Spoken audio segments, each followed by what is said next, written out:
আসসালামু আলাইকুম সুপ্রিয় শিক্ষার্থীবৃন্দ, আশা করি আপনারা সবাই ভালো আছেন। আজকে আমরা লিনিয়ার প্রোগ্রামিং সাবজেক্টের চ্যাপ্টার 5 এর টাইপ 2 এর আমি আরেকটি প্রশ্ন আলোচনা করব। এর আগে ক্লাসে আমি এই প্রশ্নটা সলিউশন করেছি। তো এই টাইপের প্রশ্ন অনুসারে তোমরা এটা সলিউশন করবে নিজেরা, এবং এই প্রশ্নটা তোমরা নিজেরা সলিউশন করবে। ঠিক আছে? এইটা সলিউশন যেভাবে করেছি ঠিক একইভাবে আমরা কি করব, এই প্রশ্নটা এবং এই প্রশ্নটা করব। ঠিক আছে? বাসায় তোমরা করবা। এখন আমি এই প্রশ্নটা সলিউশন করব। ঠিক আছে? এটাও সেম, শুধু আমাদের এই লঘিষ্ঠকরণ থেকে আমাদের আনতে হবে প্রথমে কি গরিষ্ঠকরণ আনতে হবে, তারপর সিস্টেম সব একই রকম। ঠিক আছে? শুধু লাস্টে একটু কাজ আছে। তো যখন আমি এই অঙ্কটা করব তখন বুঝিয়ে দিব। এখন আমি খাতার মাধ্যমে এই অঙ্কটা করব। আর অবশ্যই এই প্রশ্ন সলিউশন করার আগে আগের ক্লাসগুলো দেখে নিবে, তাহলে খুব সহজেই বুঝতে পারবে। তো এখানে আমি যে প্রশ্নটা আছে সেই প্রশ্নটা প্রথমে প্রশ্নে তুলব। এখানে সলিউশনটা এখানে দিব আমরা। সলিউশন দেওয়া আছে লঘিষ্ঠকরণ, এটা দেওয়া আছে লিখব। ঠিক আছে? দেওয়া আছে লঘিষ্ঠকরণ করো Z equal to 4x1 plus 8x2 plus 3x3, এবং শর্তসমূহ এখানে দুইটা দেওয়া আছে। ঠিক আছে? তো এই প্রশ্নটি তোমাদের 13, 17, 21 সাল চলে আসছে। তো তোমাদের পরীক্ষায় নিয়ম একই, কিন্তু চেঞ্জ করে আসতে পারে। জাস্ট নিয়মটা শিখে রাখবে। এখন প্রথমে লিখবো যে দেওয়া আছে, এই প্রশ্নটা তুলব। তো আমাদের লক্ষ্য হলো যদি লঘিষ্ঠকরণ থাকে আমাদের গরিষ্ঠকরণে নিয়ে আসতে হবে। অর্থাৎ সবসময় আমরা গরিষ্ঠকরণ হিসেবে কি সলিউশন করব। আবার এখানে সর্বনিম্নকরণ থাকলে আমরা সর্বোচ্চ করণে নিয়ে আসতে হবে। তো এখানে আমরা প্রথমে কি করব, ইকুয়াল আনতে হবে, অর্থাৎ আদর্শ আকার আনতে হবে। তো এখানে শর্ত দুইটা, একটা দুইটা। তো আমরা জানি যে গ্রেটার দ্যান আর ইকুয়াল যদি থাকে তখন বাড়তি চলক বিয়োগ করতে হয়, এবং যখন লেস দ্যান আর ইকুয়াল থাকে তখন কমতি চলক যোগ করতে হয়। আমি চ্যাপ্টার 2 আলোচনা করেছি, অবশ্যই চ্যাপ্টার 2 অঙ্কগুলো করে দিবে। তো এখানে আছে গ্রেটার দ্যান আর ইকুয়াল আছে, তাহলে আমাদের কি অবশ্যই বাড়তি চলক বিয়োগ করতে হবে। তাহলে প্রথম আর দ্বিতীয় শর্ত সেম, তাহলে প্রথম ও দ্বিতীয় শর্তে যথাক্রমে, অর্থাৎ প্রথমটার জন্য আমরা S1 বাড়তি চলক এবং দ্বিতীয়টার জন্য S2 বাড়তি চলক নিয়ে, আর এখানে আছে কি লঘিষ্ঠকরণ, আমাদের গরিষ্ঠকরণ নিয়ে কাজ করতে হবে। গরিষ্ঠকরণ করে উদ্দেশ্য ফাংশন পাই, অর্থাৎ প্রথম ও দ্বিতীয় শর্তে আমরা কি বাড়তি চলক S1 ও S2 নিব এবং গরিষ্ঠকরণ করে উদ্দেশ্য ফাংশন পাই। গরিষ্ঠকরণ এখানে করো লিখবা, করো। এখানে আমরা নতুন একটা জেড পেতেছি, যেমন জেড এস্টারিক দিয়ে প্রকাশ করলাম আমরা। ঠিক আছে? তো Z asterisk equal to minus minimise Z, অর্থাৎ আমরা যে লঘিষ্ঠকরণ আছে অর্থাৎ মিনিমাইজ জেড, এটাকে মাইনাস করলে কি হয়ে যাবে, গরিষ্ঠকরণ হয়ে যাবে। তাহলে এটাকে আমরা মাইনাস দ্বারা গুণ করলে এই অংশটা পাই। এখন এখানে চলক আছে কি S1 S2 নিয়েছি, তাহলে এগুলো কি এই যে যোগ আকারে রাখবো গুণের সাথে। আশা করি সবাই বুঝতে পারছো। এখন শর্ত সমূহ দেখো। এখন এই প্রশ্নে চলক কি আছে, x1 x2 x3। ঠিক আছে? তো এখানে x1 x2 আছে, তাহলে আমাদের x3 নাই, অর্থাৎ x3 কি আছে, 0-এর সাথে গুণ আকারে আছে। এরপর যেহেতু এখানে বাড়তি চলক বিয়োগ করতে হবে, অর্থাৎ প্রথমটা কি S1 বিয়োগ করব, আর S2 কি হবে, গুণ আকারে থাকবে। এবার দ্বিতীয় শর্তে এখানে কিন্তু x2 নাই, অর্থাৎ x2টা কি 0-এর সাথে গুণ আকারে আছে। তারপর এখানে আমরা কি করব, S2 বাড়তি চলক বিয়োগ করতে হবে। তাহলে S2 বিয়োগ করব, আর S1টা কি 0-এর সাথে গুণাকারে থাকবে, আর অবশ্যই তখন কী হয়ে যাবে, ইকুয়াল হয়ে যাবে। অর্থাৎ এখানে গ্রেটার দ্যান আর ইকুয়ালটা কী হয়ে যাবে, শুধু ইকুয়াল হয়ে যাবে। আশা করি সবাই বুঝতে পারছো। x1 x2 যেখানে x3 এবং x1 x2 এগুলো কি তোমার 0 থেকে বড়। অর্থাৎ আমরা যে x1 x2 x3 s1 s2 যে চলকগুলি পেয়েছি সবগুলি কি অবশ্যই 0 থেকে বড় বা সমান হবে। তো আশা করি সবাই বুঝতে পেরেছো এটা সলিউশনটা আমরা কীভাবে করব।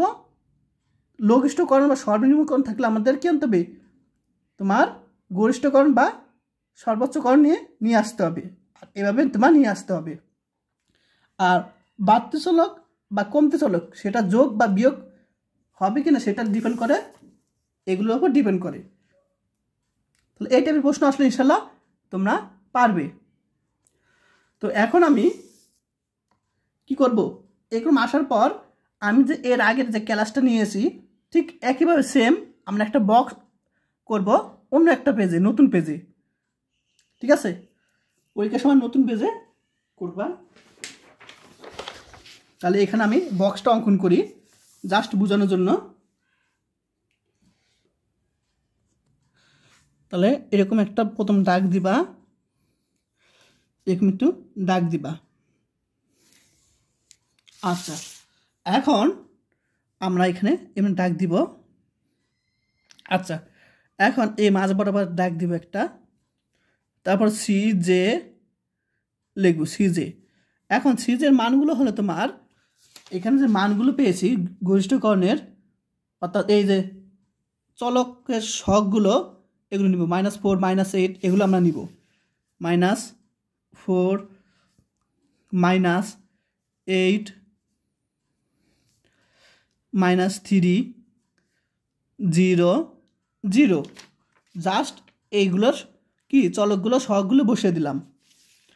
আর এখানে তোমার বসবে যেসব চলকের জন্য এই ছকগুলো হয়েছে সেসব চলকগুলো বসিয়ে দিব। এটা x1 x2 x3 s1 s2 এখানে ডাক দিব। এখানে লিখবো হলো তোমার ধ্রুবক, ধ্রুবক বি, ধ্রুবক বি। এখানে লিখব লঘিষ্ঠ অনুপাত, লঘিষ্ঠ অনুপাত। আচ্ছা, আশা করি বুঝতে পারছো। এখন এখানে লিখবো আমরা xb বৃত্তি, আর এখানে লিখবো আমি সিবি অর্থাৎ বৃত্তিগুলো চলকগুলো মানে ছকগুলো, আমরা যে বৃত্তি পাবো তার ছকগুলো এখানে হবে। এখন আমি এটুক রাখলাম, ঠিক আছে, এটুকুর মধ্যে হয়ে যাবে। আচ্ছা, এম ডাক দিব। এখন আমরা এগুলো যে ছকগুলো আছে সেগুলো বসে দিব। 1 1 0 -1 0 ক্লিয়ার। এটার লিখে দিব 2 0 1 0 -1। আচ্ছা, তাহলে আমরা এই দুইটার ছকগুলো বসে দিলাম। এখন এমনি দাগ দিব, তোমরা পেন্সিল স্কেল দিয়ে দাগ দিবে। আচ্ছা, এখন এখানে ধ্রুবক, ধ্রুবক বলতে এখানে 2 5। আশা করি সবাই বুঝতে পেরেছ 2 5টা। এখন দেখব এখানে কোথায় একক ম্যাট্রিক্স গঠিত হয়েছে। এখন আমরা জানি 2 × 2 ক্রমের একক ম্যাট্রিক্স হলো 1 0 0 1। তাহলে এখানে 1 0 0 1, তাহলে আগে কি 1 0 তারপরে 0 1, তাহলে 1 0 x2 এখানে x2 হবে, তারপরে কি 0 1 x3 এখানে হবে। এখানে x2 এর ছক কত আছে -8, আর x3 ছক কত -3। আশা করি সবাই বুঝতে পেরেছ কীভাবে করেছি। তোমরা বক্সটা নতুন পেজে করবা সবসময় পরীক্ষার সময়, ঠিক আছে। আচ্ছা, এখন বুঝতে পেরেছো। এখন আমরা এখানে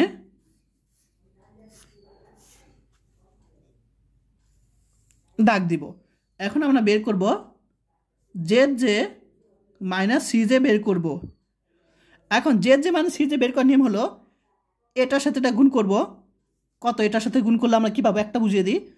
এটার সাথে গুণ করলে আমরা পাবো -8 সূত্রের প্লাস এটার সাথে গুণ করলে কী পাবো -6। আমরা যে মানটা পাবো তা থেকে বিয়োগ করব -6 অর্থাৎ এটা বরাবর আমরা কি বের করতেছি? এটার মান বের করতেছি। তাহলে এটা বরাবর কি আছে? -4 করবো অর্থাৎ বিয়োগ করব এটা বরাবর যে মানটা থাকবে সেটা বিয়োগ করব। তাহলে এখানে কি থাকবে?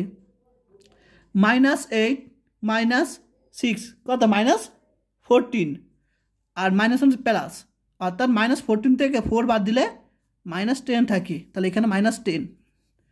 তাহলে ঠিক একই নিয়মে সেম নিয়মে আমরা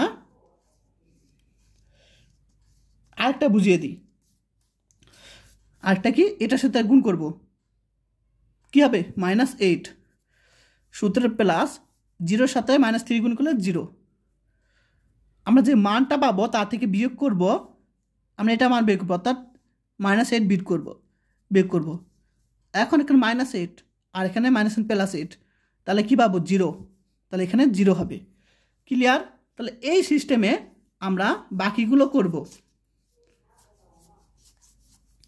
ঠিক আছে?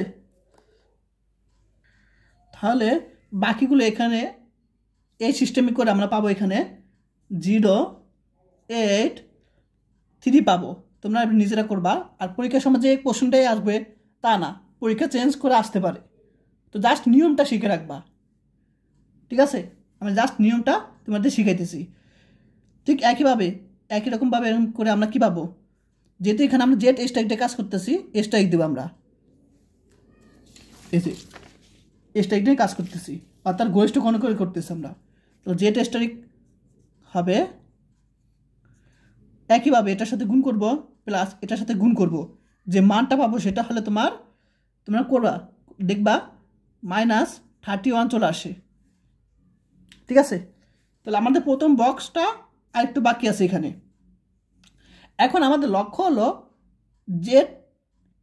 জে মাইনাস সি জে স্ট্রাইকটা তোমার ডিপেন্ড করে গরিষ্ঠ কোণ করবে না, তোমার যেটা বের করতে বলবে। আর যাই হোক, Z J strike minus C J এটার মান 0 বা তার থেকে বড় যতক্ষণ না পর্যন্ত হবে ততক্ষণ পর্যন্তই চলতে থাকবে। অর্থাৎ দেখো এখানে ঋণাত্মক মান আছে, তাহলে এই প্রক্রিয়া চলতে থাকবে। তাহলে এই যে এখানে সর্বনিম্ন কি আছে দেখো তো, এখানে সর্বনিম্ন আছে -10। অর্থাৎ আমরা জানি ঋণাত্মকের মধ্যে সর্বাধিক যে মানটা সেটা হলো তোমার পিভট কলাম বরাবর হবে। অর্থাৎ ঋণাত্মক তো একটাই আছে, তাহলে কি হবে? -10 হবে। তাহলে এটা হলো তোমার পিভট, এটা 1 কলাম হবে। এখন আমরা জানি এই দুর্ভোগগুলোকে পিভট কলাম দ্বারা ভাগ করে যে মান পাবো তা এখানে হবে। তা 2 দ্বারা 1কে ভাগ করলে 2, তারপর 5 দ্বারা 2 ভাগ করলে 5/2 দেখা যায়। আমি কলম দিয়ে করি তাহলে ভালো হবে। আচ্ছা, কলম লাগবে না, পেন্সিল দিয়ে করি, যদি ভুল যায় 2 হবে।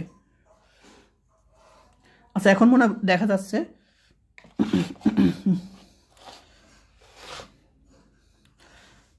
আচ্ছা, এখন আমরা দেখব এগুলির মধ্যে সর্বনিম্ন মান কোনটা। এখানে 2 আর 5কে 2 দ্বারা ভাগ করলে 2.5। তার মাধ্যমে এই দুইটার মধ্যে ছোট হলো 2। তাহলে এইটা হবে তোমার, এমন দাগ দিবা, এটা তোমার কি, এই দাগটা তোমরা এভাবে দিবা, তীর চিহ্নটা তোমরা এভাবে দিও উপরে, লাগবে না, দাও এদিক দিলেই হবে। ঠিক আছে? যেন ওনারা বুঝতে পারো বা তুমি বুঝতে পারো এটা তোমার পিভট কলাম। ঠিক আছে? আচ্ছা,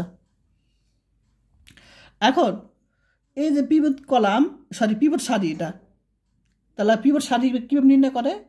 এগুলোর মধ্যে যেটা ছোট সেটা হলো পিভট সারি। তাহলে এই যে পিভট সারি আর এগুলো পিভট কলাম ছেদ করছে 1, তো এই ওয়ানটা হলো তোমার পিভট উপাদান। আমরা জানি পিভট কলাম এবং পিভট সারি সে দুই উপাদানকে পিভট উপাদান বলা হয়। তাহলে এটা হলো পিভট উপাদান। আচ্ছা, আমাদের কিন্তু প্রথম বক্স শেষ। যে ঋণাত্মক আছে প্রক্রিয়া আবার চলতে থাকবে। আমরা ডাক দিব এখানে এক্স বি সিবি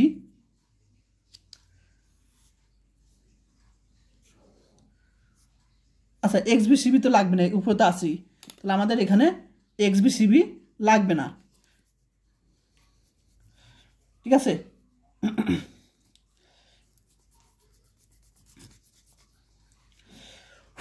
এখন আমাদের এই প্রথম বক্স বুঝতে পারছো সবাই।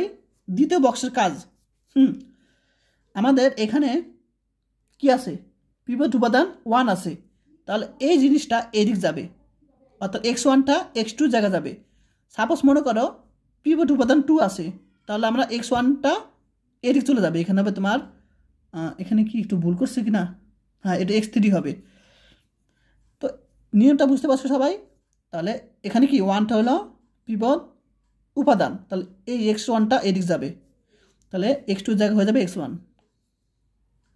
আর এখানে যা আছে তাই থাকবে x3। এখন ডাক দিব মাঝ বরাবর ডাক দিব, আর এটা সক্ষত আছে -4, আর এটা সক্ষত আছে, এটা তো আছে x3 -3 আছে। এখন আমরা এভাবে ডাক দিব।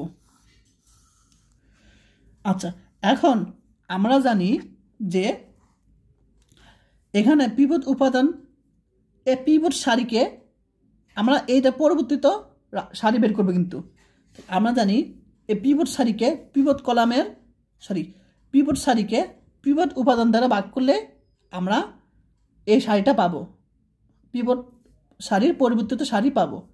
তাহলে এখানে পিভট কি আছে, উপাদান আছে 1, তাহলে এই পিভট সারিকে 1 দ্বারা ভাগ করলে সেই আগেরটা চলে আসে, এটা চলে আসে, ঠিক আছে। তাহলে আমরা কি করব, পিভট সারিকে পিভট উপাদান দিয়ে ভাগ করে যে মানগুলো পাবো সেগুলো এখানে হবে।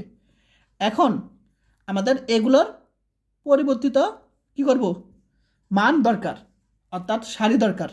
2 এর বদলে এখানে কি হবে, 0 বদলে কি হবে, সেইগুলো আমি ক্যালকুলেটরের মাধ্যমে খুব দ্রুত সলিউশন করব। আচ্ছা, তো আমি ক্যালকুলেটরটা কই এখানে। তাহলে আমরা এখানে আমরা কার পরিবর্তিত পাবো, আমরা এই সারির পরিবর্তিত সারি এখানে পাবো। তো আমরা এই সারিটাকে ধরবো এ, আর আমরা যে মানটা পেয়েছি এখানে পিভট সারির পরিবর্তিত সারি সেটাকে ধরবো বি, ঠিক আছে। তাহলে আমরা এখানে আলফা দিবা, প্রথমে আলফা, এই যে এ আছে দেখো এখানে এ, ক্লিয়ার, মাইনাস, তারপর আমরা বের করব কি তোমার, আচ্ছা এখানে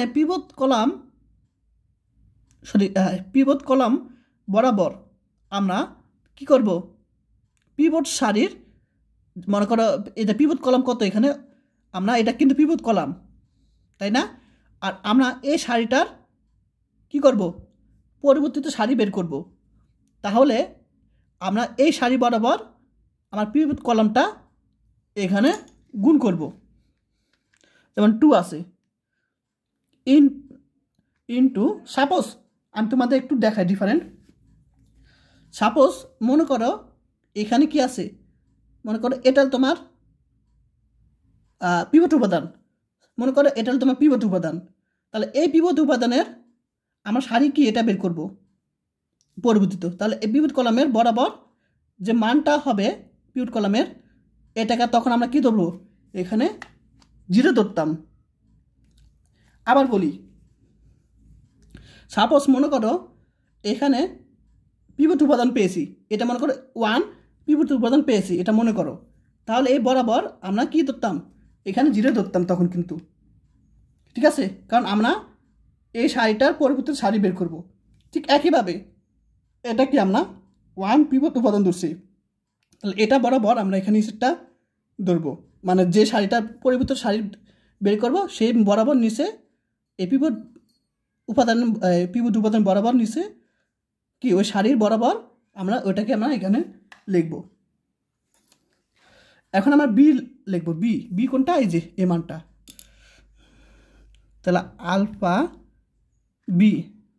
এখন আমরা ক্যালসিটিভ দিব, ক্যালসি। আচ্ছা, এখন আমরা এটার পরিবর্তে এটা এ এটা বি ধরছিলাম, তাহলে এ মান কত? 2 ইকুয়াল বি এর মান হলো এখানে 1 দিব। দেখো 0 চলে আসে, তাহলে আমরা এখানে 0 হবে। আবার ক্যালসিটিভ দিব আমরা, ঠিক আছে, খুব তাড়াতাড়ি হয়ে যাবে। আবার এটার তোমার এর মান বসাবো 0 ইকুয়াল বি এর মান আমরা এখানে বসাবো কি? এটা 1। দেখো -2 চলে আসে, তাহলে এখানে পাবো -2। আবার এখানে এটা বের করব, ক্যালসি, এটা আমরা 1 টিপ দিব। 1 ইকুয়াল বি এর মান চেয়েছে, বি এর মান হলো এটা 0, 1 পাবো। আশা করি সবাই বুঝতে পারছো।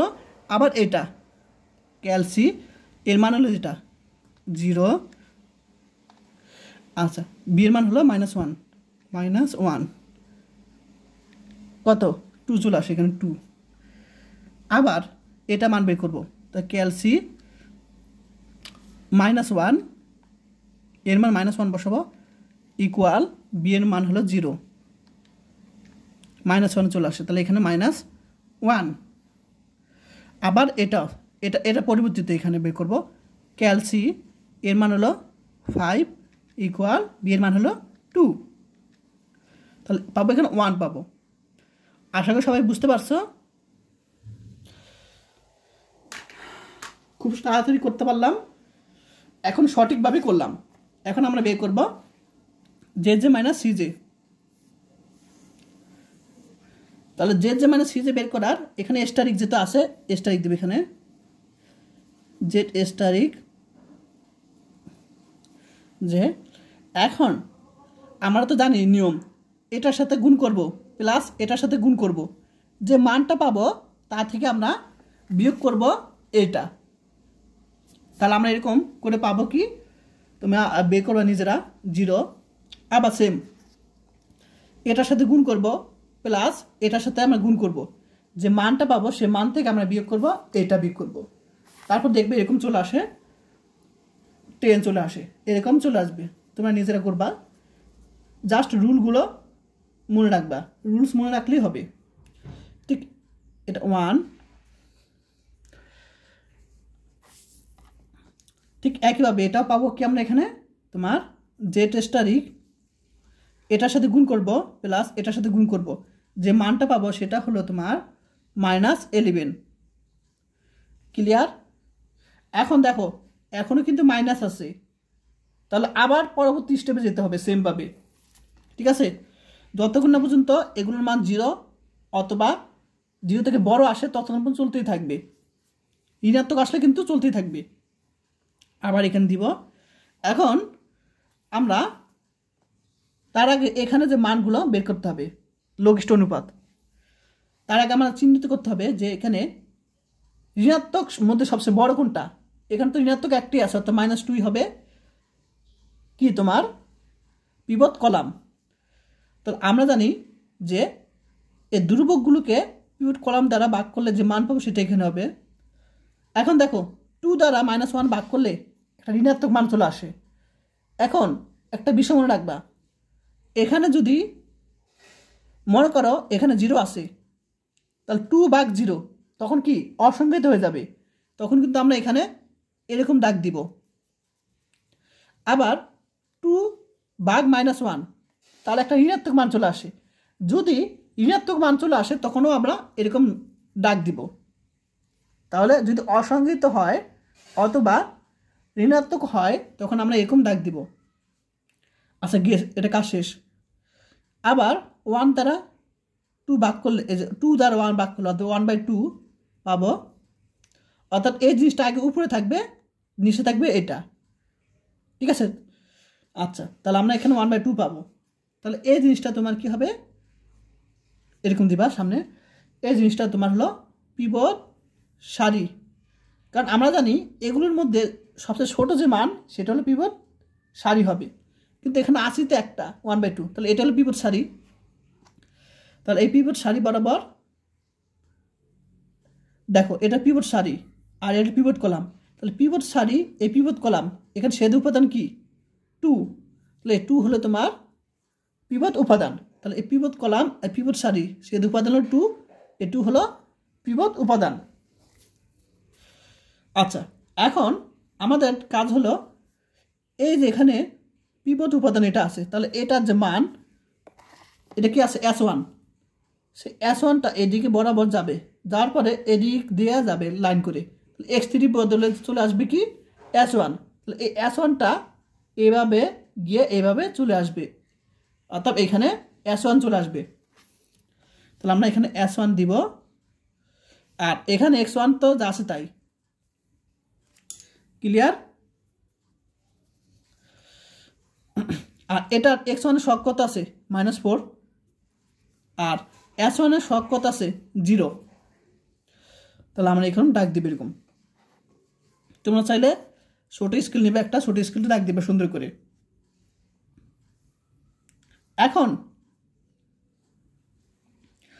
এখন আমাদের নিয়ম হলো এখানে যে পিভট সারি আছে সেই পিভট সারিটাকে আমরা পিভট উপাদানটা ভাগ করে যে সারিটা পাবো সেটা এখানে বসাবো।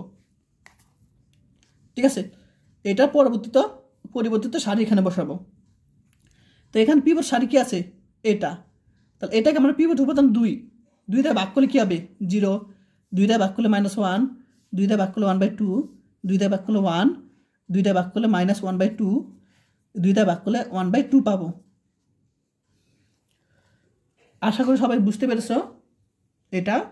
এখন আমরা এই লাইনের পরিবর্তিত এই লাইনটা বের করতে হবে, সেটা আমরা খুব সহজ ক্যালকুলেটরের মাধ্যমে বের করব। আগেরটা বাদ। তো এখন আমরা যে সারিটাকে চেঞ্জ করব, তো সেই সারিটাকে আমরা ধরবো A, আর যে সারিটাকে আমরা পেয়েছি সেই সারিটাকে B ধরব।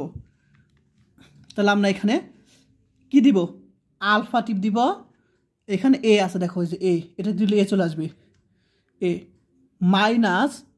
এখন দেখো আমরা কোন সারিটাকে চেঞ্জ করব, আমরা এই সারিটাকে চেঞ্জ করব। তাহলে এই বরাবর পিভট কলামটা কি আছে, এই বরাবর পিভট কলাম হবে তো -1, সেই -1টা আমরা এখানে কি করব লিখব -1 ইন্টু B, বললাম যে এটাকে B ধরবো, তাহলে B লিখবো এখানে আলফা, এই যেটাকে এটা হলো B দিলাম B চলে আসছে। এখন ক্যালসিটিভ দিব। আচ্ছা, আশা করি সবাই বুঝতে পেরেছ। এখন জাস্ট মান বসাবো, তাহলে এটার পরিবর্তিত রূপ এখানে বসাবো। তাহলে এটা হলো A ধরছিলাম 1 ইকুয়াল টু B এর মান চেয়েছি, B এর মান কোনটা এটা ধরছিলাম 0, 1 চলে আসে, তাহলে এখানে 1 হবে। আশা করি বুঝতে পারছো। আবার ক্যালসিটিভ দিব। আচ্ছা, আবার এখানে এর মান 1, B এর মান চেয়েছি, B এর মান হলো -1, 0 চলে আসে। আবার এটা হলো A ধরবো, আরে এটা দিয়ে ফেলছি। আবার A -1 ইকুয়াল টু ছিল B ছিল ক্যালসি। আচ্ছা, তাহলে আমরা তাহলে কোনটা এটা এটা হলো তোমার এর মান, তাহলে আমরা এর মান 1 বসাবো নাকি, এর মান 0, সরি এর মান 0 ইকুয়াল B এর মান হলো যেটা 1/2, তাহলে 1/2 0.5 মানে কি 1/2, এই 1/2 বসাবো। আবার এটা হলো তোমার এর মান বসাবো, ক্যালসিটিভ দিব। এর মান কত, এর মান হলো -1, B এর মান হলো এটা 1 ইকুয়াল চলে আসে কত 0 চলে আসে, 0 হবে। আবার এর মান হলো ক্যালসিটিভ দিব, এর মান হলো 0, বি এর মান হলো -1/2 -1, আচ্ছা এখানে আমরা ব্রেকেট দিব -1/2 কত হয় -0.5 চলে আসে, তাহলে আমি নাকি -1/2 লিখতে পারি। আসলে সবাই বুঝতে পারছো। আর এই 0.5টাকে আমরা যদি ভগ্নাংশ আকারে আনি মানে তোমার তখন আমরা কী দিব, এবিসিডি দিব, যেটা -1/2 একই কথা।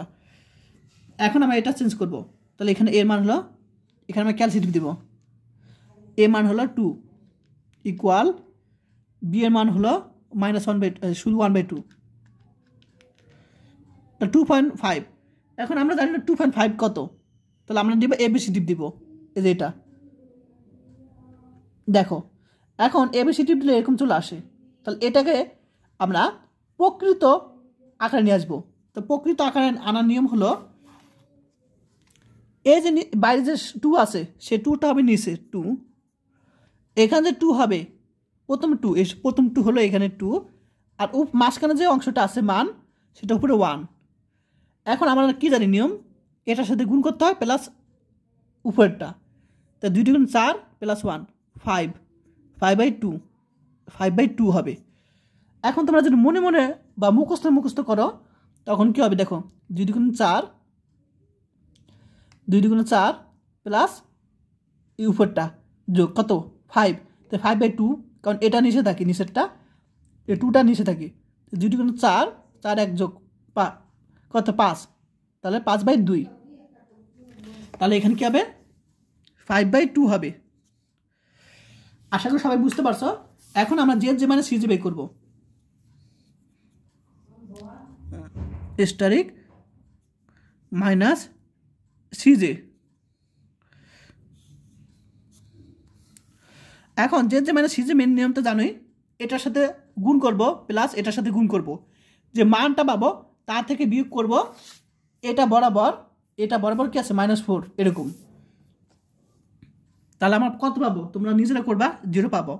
আবার এটার সাথে গুণ করব প্লাস এটার সাথে গুণ করব, যে মানটা পাবো গুণ করে যোগ করে যে মানটা পাবো তা এটা বরাবর -8টা বিয়োগ করতে হবে, মানে ওই যে মান তা থেকে এটা বিয়োগ করলে আমরা কি পাবো 8 পাবো, এরকম পাবো 1 পাবো, 0 পাবো, 2 পাবো, আর এখানে পাবো কি জেড স্টারিক, অর্থাৎ এটার সাথে গুণ করলাম প্লাস এটার সাথে গুণ করলাম, যে মান পাবো সেটা হলো -10 পাবো। এখন দেখো আমাদের এই যে জেড স্টারিক মাইনাস সিজে এই মানটা 0 বা তার থেকে বড় পেয়েছি, তাহলে এ পর্যন্তই স্টপ, আমাদের কিন্তু অ্যান্সার এই পর্যন্তই চলে আসছে। তাহলে এখন আমরা লিখব যেহেতু এটা এগুলো কলম দিয়ে লিখবা, যেহেতু জেড স্টারিক মাইনাস সিজে কি 0 থেকে বড় বা সমান, সুতরাং আমরা এখন এখানে x1 আছে, x1 এর মান বসাবো, x1 কত 5/2,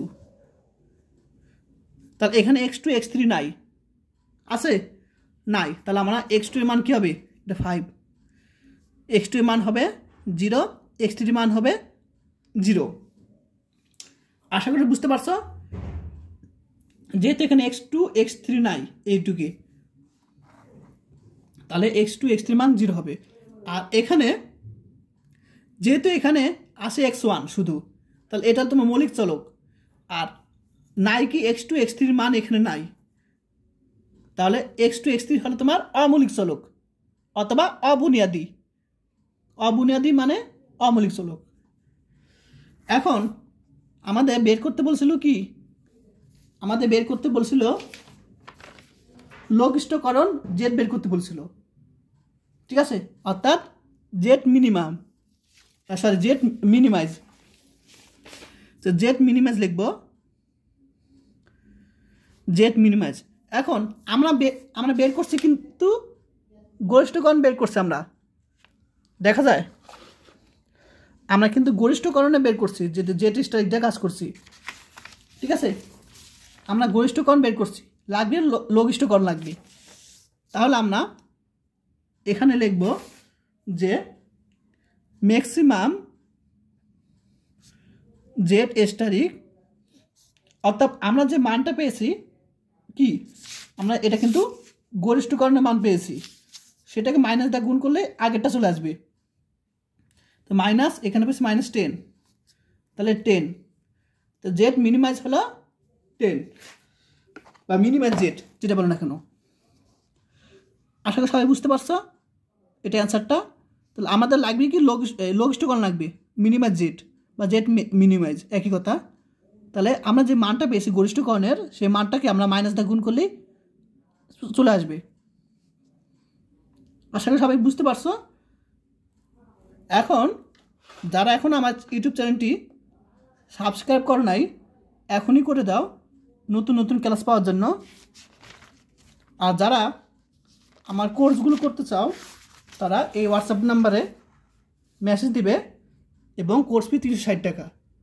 আর ক্লাসটা কি বুঝতে পেরেছো কিনা, তো অবশ্যই এখনই কমেন্ট করে জানাও।